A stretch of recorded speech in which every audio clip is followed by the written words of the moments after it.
Ce journal vous est offert par le FPI, Fonds des promotions de l'industrie, votre partenaire privilégié pour la réussite de vos projets.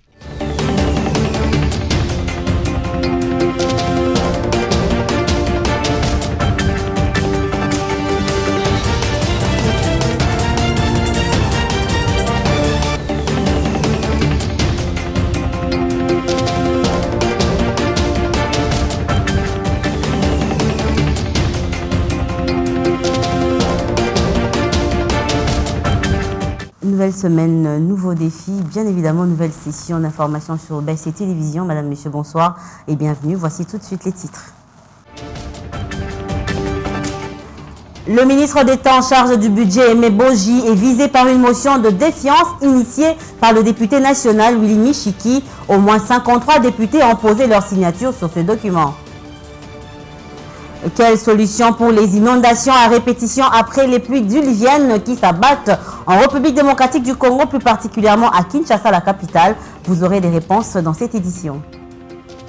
Suite à la guerre, l'ONU demande l'ouverture des points d'accès pour acheminer l'aide humanitaire à Gaza. Voilà tout pour les grands titres. Encore une fois, bonsoir et merci de vous joindre à nous. L'ambassadeur d'Italie, Alberto Petrangeli, quitte la République démocratique du Congo après y avoir passé plus de 25 mois de mission. À cet effet, le diplomate italien a été reçu par le chef de l'État, Félix-Antoine Tshisekedi, le week-end dernier à la Cité de l'Union africaine à Kinshasa, où il a profité de faire ses adieux au président congolais. L'état de la relation entre la RDC et l'Italie était au menu de leurs échanges. La presse présidentielle pour plus de détails. Je suis à la fin de mon mandat, donc j'ai eu l'honneur de pouvoir présenter mes au revoir au chef de l'État, son Excellence le Président de la République. Un week-end d'au revoir. M. Alberto Petrangeli, ambassadeur d'Italie en République démocratique du Congo, arrivé au terme de sa mission diplomatique, a au cours de cette ultime rencontre d'une demi-heure avec le président de la République Félix-Antoine Tshisekedi Tshilombo, passé en revue les principaux domaines de la coopération bilatérale entre la RDC et l'Italie. On a parlé des relations entre nos deux pays, entre la RDC et l'Italie, et aussi des opportunités qu'on a, des chantiers qu'on a commencés dans les pays pour avoir plus de coopération au niveau politique, commercial, industriel et des investissements. Accompagné de la ministre d'État, ministre des Affaires étrangères congolaise, Thérèse Kayikwamba Wagner, le diplomate italien quitte la RDC au terme d'un séjour de 26 mois collectant au passage des bons souvenirs de sa population. C'est un pays merveilleux, mais je crois que surtout sa force réside dans sa population. Population très jeune, brillante, qui veut s'épanouir. Et donc c'est sur ça qu'il faut parier. Donc il faut vraiment investir dans les jeunes, dans l'éducation, dans la formation et leur donner les moyens pour s'épanouir, donc avec l'électricité, avec les routes. M. Alberto Petrangeli a présenté ses lettres de créance au président de la République le 4 août 2022. Il va poursuivre de servir son pays au ministère des Affaires étrangères en attendant une prochaine mission diplomatique à l'étranger. Je disais en titre qu'une motion de défiance contre un membre du gouvernement souminois, on va dire le tout premier, depuis la sortie de celui-ci, hormis la démission de la ministre déléguée près la ministre de l'Environnement, signée par 53 députés nationaux. C'est dans un communiqué rendu public dont une copie nous est parvenue que le député national Willy Michiki, élu de Walikale, au Sud Kivu, a transmis cette motion de défiance au bureau de l'Assemblée nationale de Kinshasa. Suivez. Il s'agit ici du ministre d'État en charge du budget, Aimé Boji, et qui se trouve sur un siège éjectable, bien qu'à ce stade, ce dont il est reproché n'est pas encore élucidé, mais le patron du budget de la République démocratique du Congo fait l'objet de plusieurs critiques ces derniers jours. Sachez qu'en plus de cette motion de défiance, il a été introduit au bureau de l'Assemblée nationale une question écrite contre lui par un député élu des Fizi au Sud Kivu au sujet de la réduction de la location budgétaire du secteur de la justice dans le projet de loi rectificative des finances exercice 2024.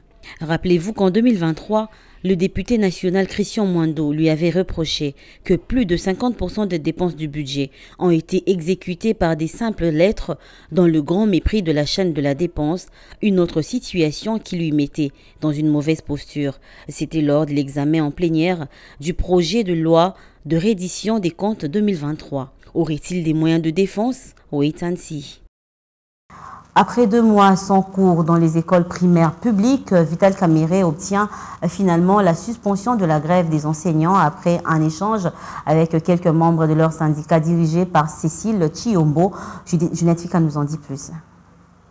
Plus question des grèves chez les enseignants de la République démocratique du Congo. La décision est prise au cours d'une séance de travail avec une forte délégation du syndicat des enseignants du Congo, SYNECO. Ensemble avec le président de l'Assemblée nationale, Vital Kamerhe, en présence des députés nationaux élus du Congo central.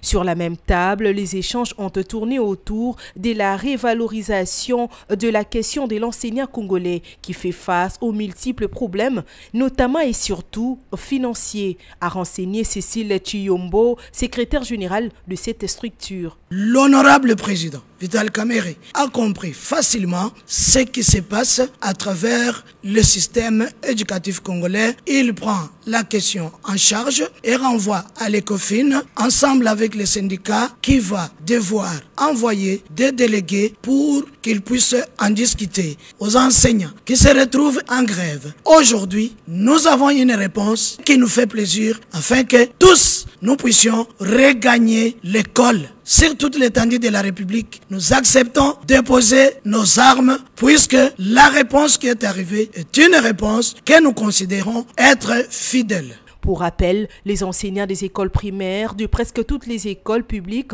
de la capitale étaient en grève pour réclamer l'amélioration de leur salaire au gouvernement congolais. Pendant ces temps de la grève, les victimes étaient les élèves.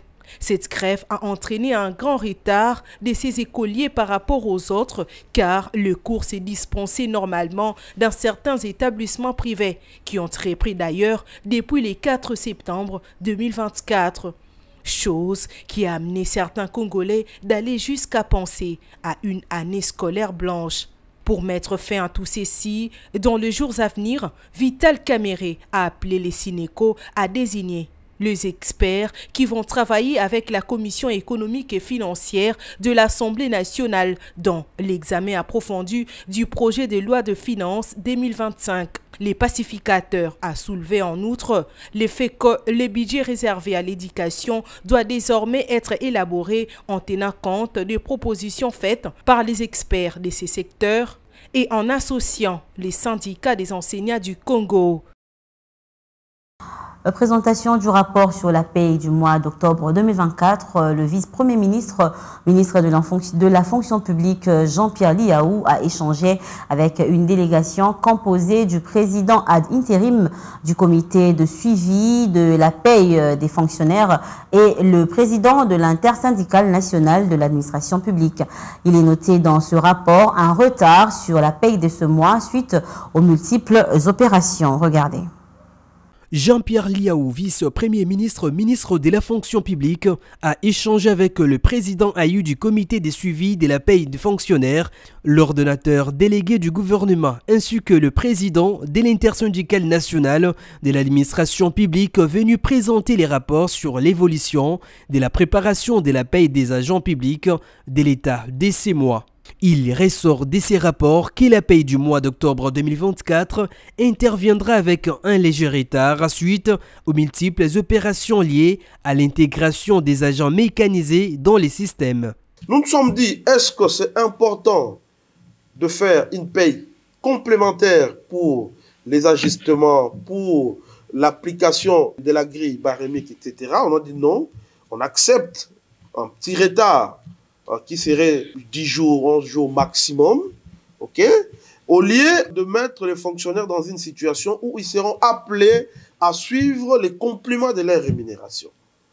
Et donc, le VPM nous a reçus et on a exposé les problèmes, il nous a donné des orientations et donc pour nous, c'est l'occasion d'appeler tous les agents et fonctionnaires de l'État au calme, que la question est prise en charge, que le service sont en train de travailler nuit et jour pour que la paye soit effectuée dans le meilleur délai. Rappelons qu'à ce qui concerne la politique salariale, les gouvernements congolais s'étaient engagés les mois derniers à prioriser la mise en place d'une commission paritaire. Les inondations dans la ville de Kinshasa, on en parle dans cette édition. Des pluies diluviennes font régulièrement des dégâts et des victimes. Nous ne sommes pas à notre première inondation, mais la plus grande inquiétude reste l'inaction des autorités urbaines. Comment pallier à cette situation pour éviter tout autre dégât après les pluies diluviennes dans les jours qui viennent? Élément de réponse dans ce récit que je vous propose de suivre. Après la grosse pluie de ces débuts de la saison qui s'est abattue dans la capitale de Kinshasa, faisant beaucoup de dégâts et de victimes, entraînant derrière elle bus de transport en commun, maisons et même des vies humaines. Des petites rivières, canaux et égouts ont été débordés, inondant les artères, notamment au centre-ville, dans les quartiers industriels à limiter, la rivière Calamon, la place Triomphale et la grande avenue des Huileries. Notons que cette calamité s'est passée en novembre 2019. Une quarantaine de personnes avaient trouvé la mort dans la capitale, victimes des pluies diluviennes, provoquant l'inondation et glissement des terrains. Certes, le changement climatique existe, est-ce visiblement principale cause de ces catastrophes naturelles, ou pouvons-nous ajouter à cela le manque d'intensification des opérations de curage des rivières et des caniveaux, le manque de respect des règles écologiques? Si oui, la population devra prendre conscience et bien utiliser des poubelles pour éviter les blocages des caniveaux aggravant l'inondation. Affaire embouteillage à Kinshasa, on en parle. Il a été indiqué que 56 carrefours dont l'engorgement empêche la fluidité dans la circulation ont été identifiés dans la ville-province de Kinshasa, suivant les recommandations du président de la République Félix-Antoine Tshisekedi. Suite aux embouteillages, quelques solutions ont été proposées pour y remédier. Reportage. La ville de Kinshasa, initialement construite pour accueillir 1 million d'habitants, compte aujourd'hui près de 20 millions.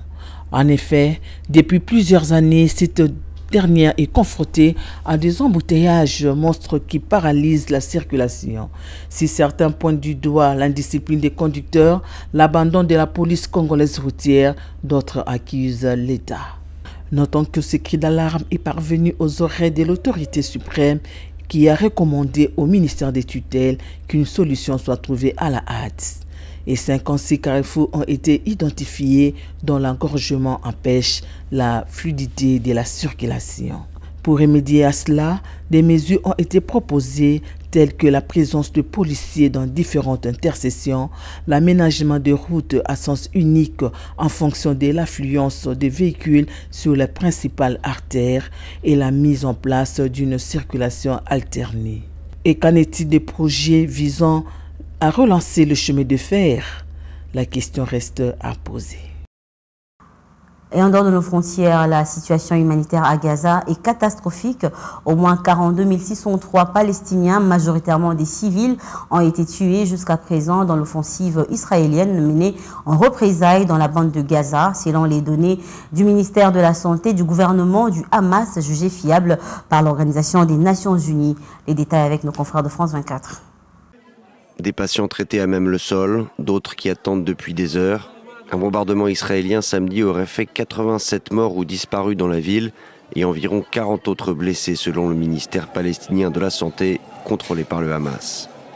L'armée israélienne, elle, estime que les chiffres sont exagérés et incompatibles avec ses propres informations. Les débris sur les routes, la densité d'une population déjà déplacée et exténuée ralentissent les secours. Les opérations militaires dans le nord ont aussi bloqué l'arrivée de l'aide alimentaire. En Cisjordanie, une responsable d'Oxfam évoque une privation absolue dans la bande de Gaza. On nous parle de privation absolue.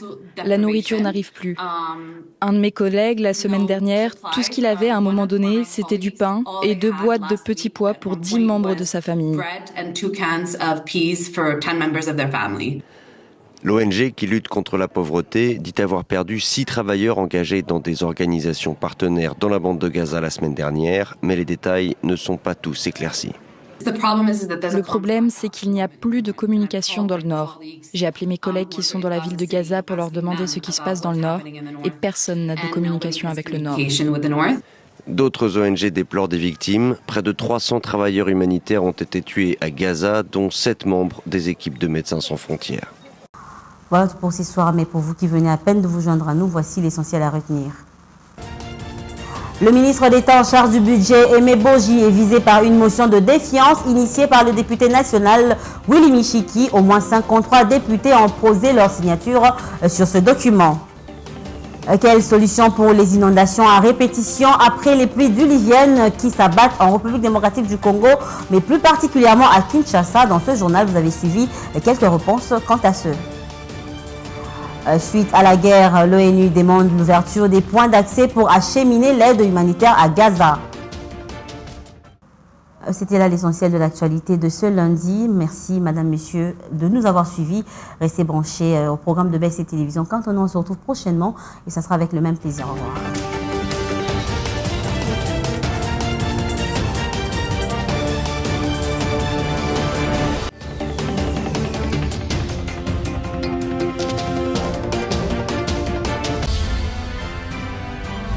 Ce journal vous a été offert par le FPI. Fonds des promotions de l'industrie. Votre partenaire privilégié pour la réussite de vos projets.